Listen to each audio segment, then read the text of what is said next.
Welcome back to the show today. We're talking about how to spot fit in the NBA, like good fit and bad fit. Basketball is a team sport. Players have all different skill sets. They all have different styles in which they play. Some players play well with everyone. They have skill sets that are very adaptable. Then other players need a very specific team for them to shine. Or maybe not even shine, just to contribute at all. The first player I want to talk about is Draymond Green. I really want to talk about Draymond Green and Steph Curry. I think these are two players that complement each other perfectly. First of all, Draymond Green's offensive game is entirely centered around amplifying Steph's game. Draymond knows how to play with Steph. He knows what spots that Steph wants to get to. He's down to pass the ball. He's down to set a screen. Ideally for Draymond, he doesn't shoot. I don't think he wants to. He's not a particularly great shooter. So I feel like there's this understanding amongst Draymond and his teammates that he is not trying to shoot the ball. He's trying to get it to you. Draymond Green has only averaged 8.7 points per game in his career. He's only averaged 7 shots a game. Sometimes even when he's open for a 2-pointer, he'll kick it out to Steph for a 3-pointer. Draymond and Steph's bread and butter is this weird dribble handoff bounce thing, where Draymond gets the ball, Steph runs behind him, Draymond just bounces the ball behind him and then screens for Steph. Another factor that makes Draymond a great fit for the Warriors is he's a great defender. On teams that have had lots of offensive talent, he's a great individual defender. He has some of the best reflexes in the league, but he's also a great help defender. His court awareness on offense translates to defense, and when he sees his teammates getting beat, he's there for backup. But the thing is, I don't think Draymond Green would be near as effective on other teams. Most NBA teams haven't had the shooting that the Warriors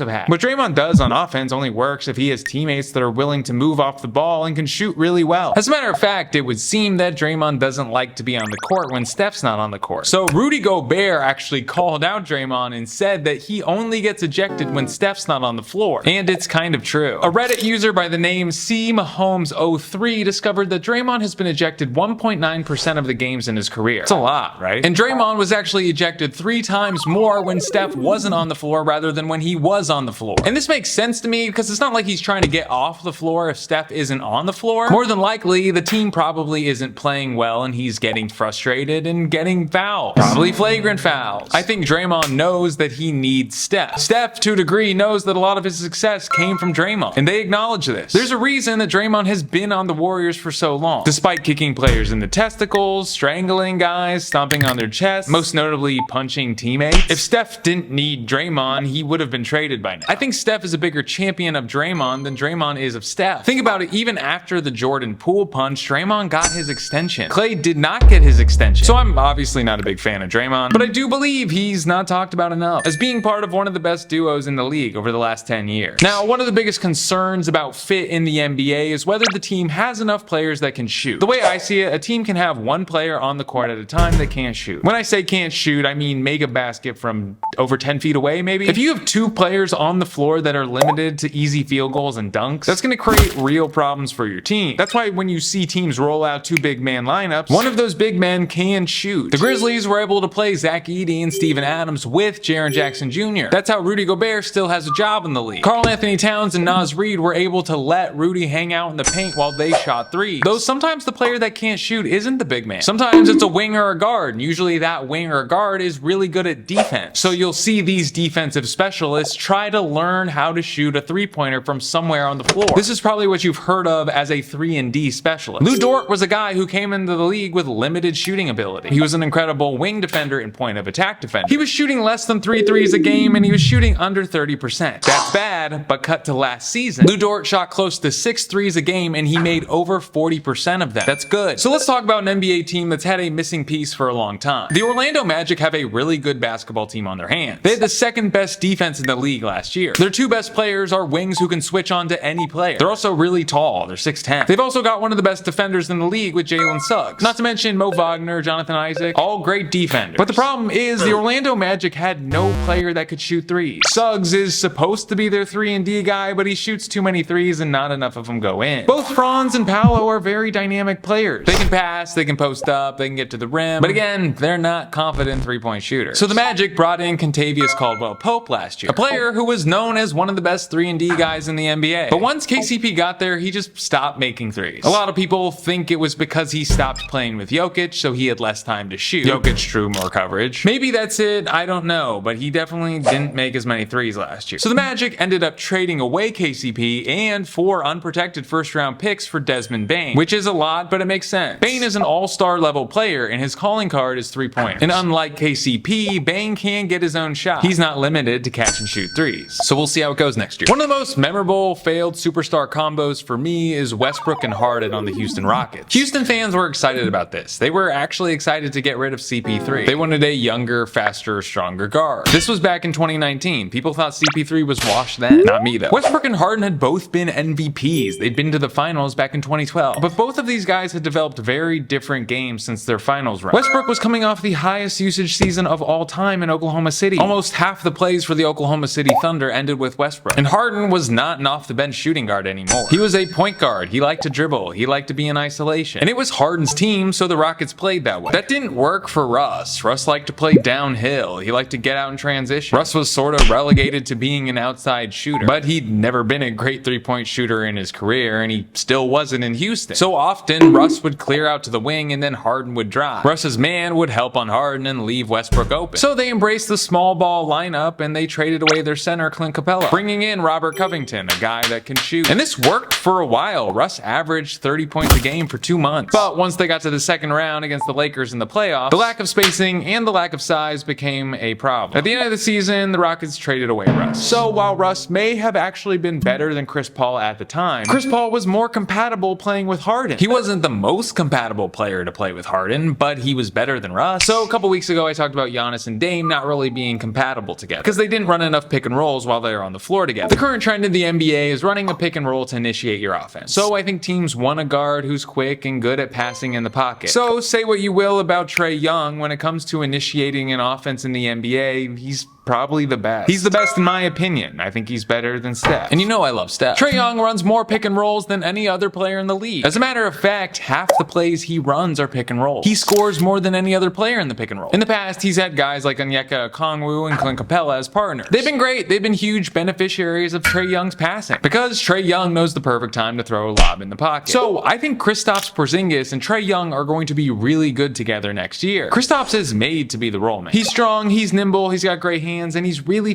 tall. But I think the real threat that Porzingis has is he doesn't have to roll. He can pop. Pop meaning he doesn't roll to the basket. He actually pops behind the three-point line. You pop out to the three-point line.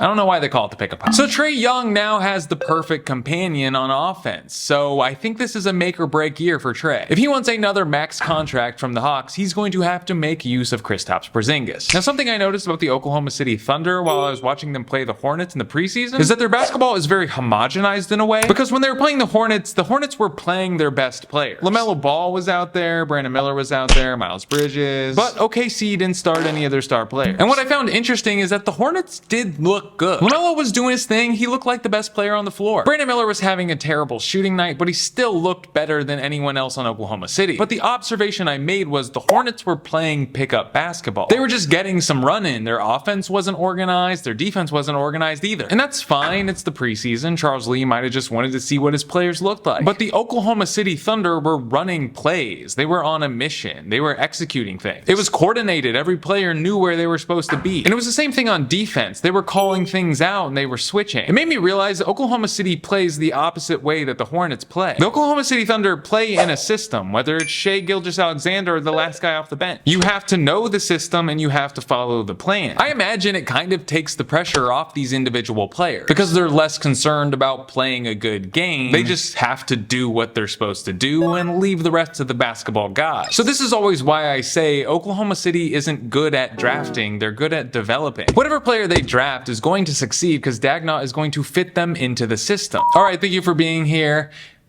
You know I love it when you like the videos. And then if you enjoy the show you watch every week, subscribe to the show.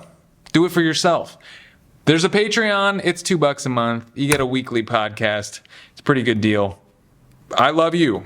Be good to your mammies. Eat a corn dog.